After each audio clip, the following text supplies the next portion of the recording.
প্রিয় দর্শক, আসসালামু আলাইকুম। দেশ এবং দেশের বাইরে থেকে যারা আমার অনুষ্ঠান দেখছেন কৃষি কথা ইউটিউব চ্যানেল থেকে, তাদেরকে জানাই আন্তরিক শুভেচ্ছা, অভিনন্দন। শুরু করছি আজকের প্রতিবেদন। সঙ্গে আছে আমি এরশাদ হোসাইন। আজ আমি আপনাদের নিয়ে আসছি ময়মনসিংহ জেলা ময়মনসিংহ জেলা তারাকান্দা উপজেলা পরিবারী গ্রামে। এখানে ভাই ভাই হ্যাচারি নামে এক হ্যাচারি করে উঠেছে। এখানে যে পরিমাণ হ্যাচারি ডিম হ্যাচিং হয় তা থেকে অধিক পরিমাণে বাচ্চা উৎপাদিত হয় এবং সেই বাচ্চাগুলো বিভিন্ন জেলায় সেল করে থাকেন। আমি সেইখানে আসছি যে কীভাবে তিনি ডিম থেকে বাচ্চা উৎপাদন করেন, ওনার এখানে কী কী জাতের বাচ্চা উৎপাদন হয় এবং কী পরিমাণ বাচ্চা উৎপাদিত হয় এবং কীভাবে সেল করে থাকেন, সেই কথাগুলো শুনবো সেই হ্যাচারি মালিক মোহাম্মদ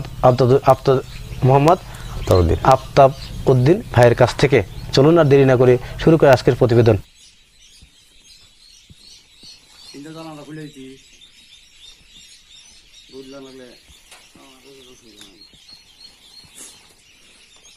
বাচ্চা তো দুইভাবে উৎপাদিত হয়। জি, আপনাদের এখানে বাচ্চা উৎপাদন যারা ফোনে অর্ডার করে